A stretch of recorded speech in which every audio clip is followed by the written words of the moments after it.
It was just an ordinary night, and the world seemed to have slowed down, leaving only the quiet hum of the house and my own thoughts. After getting home from work, I felt tired as usual, nothing special. I'm used to the rhythm of life, and in a way, I've come to appreciate it. The predictable daily routine, the simple act of settling in, and of course, the time I've gained for myself. Until that night, I was taking a shower, my own little ritual time. The warm water enveloped me, soothing every muscle, washing away everything. So I closed my eyes and immersed myself in the feeling. Then I heard the door creak open. I thought it was just the house settling, a familiar sound I'd long since ignored. But then I heard it again. The faintest sound of footsteps on the floor. Then the unmistakable sound of the door closing behind him. My heart skipped a beat and I froze, that frozen feeling when you don't know if you're imagining things, or if something real is actually happening. "I'm sorry," he said, his voice soft but with a distinct note of urgency. "I didn't mean to scare you." He was standing outside the shower curtain, barely visible to me, but his presence filled the space between us.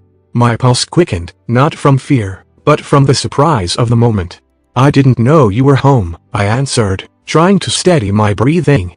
I stared at the steam, unsure whether to pretend everything was as usual or admit to the transformation that had taken place. He didn't respond immediately, and a short silence fell between us, unsure of what to say or do. But after a long moment, he took a step closer. "I didn't mean to intrude," he spoke again, much more calmly.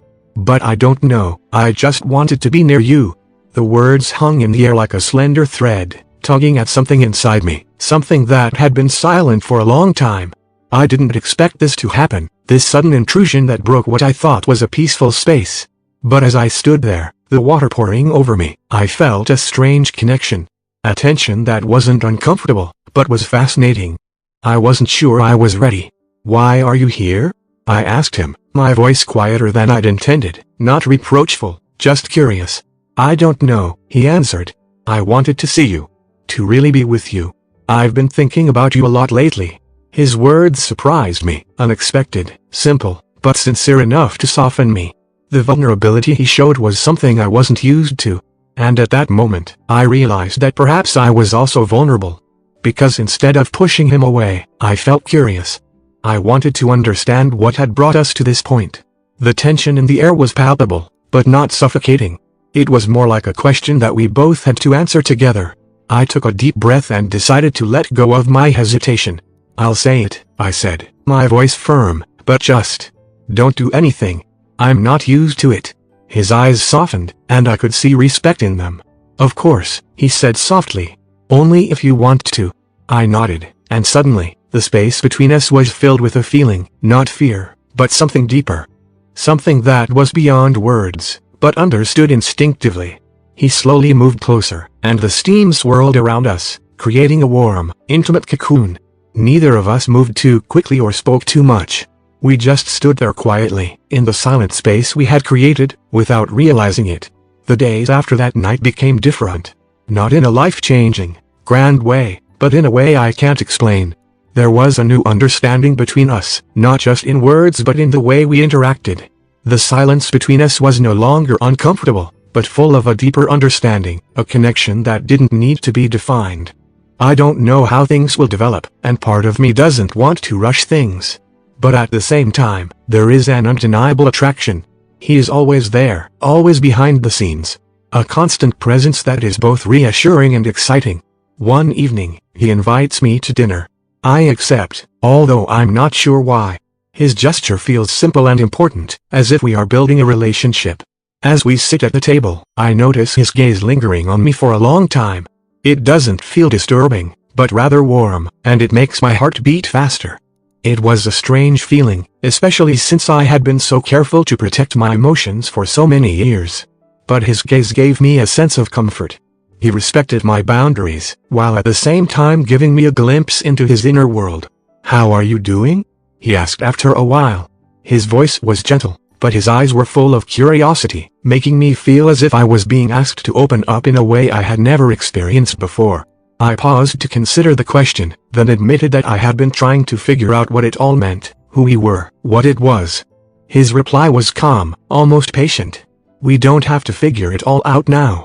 But whatever this is, I'm here. For you. His words enveloped me like a blanket. I realized that I didn't need all the answers. That there was no rush. That I just needed to be there, with him, with myself. That night, lying in bed, I thought about how much had changed since he had walked into that rain. And how something so simple and so unexpected had managed to undo a thread I had never realized existed, waiting for me to pull. For the first time in a long time, I thought, maybe I don't have to spend my life alone. Maybe there really is someone who can truly understand me in a way that no one else can. It's funny how life changes quietly, without fanfare or warning. 1 minute, you're going along with the rules, protecting yourself from hurt. And the next, you're sharing something with another person, and it feels like an awakening. The past few weeks have been full of little moments. Connecting moments. Quiet understandings. Learning to trust again. One evening after dinner, we found ourselves walking in the park, the soft light from the street lamps casting long shadows on the path. We didn't talk much at first, we didn't need to. You've been thinking about it, haven't you? You've been thinking about it a lot, haven't you? After a while, he broke the comfortable silence between us and asked. I turned to look at him, and he nodded, a smile creasing the corner of his mouth. Yes. About what happened between us. I admit it's strange. I don't want to rush things, but I don't want to avoid them either. He stopped walking and turned to face me. His expression grew serious. I won't rush things. And I won't. He paused. I just want to be with you, without pressure. That's the simple truth. No pressure. No expectations. Just a connection that's slowly growing between us, finding its place, little by little. I smiled. And then felt the weight of it all disappear. I think I'm ready to see how this develops. His hand finds mine, a small, simple gesture that says everything we want to say. At that moment, I know that no matter what the future holds, I'm no longer alone.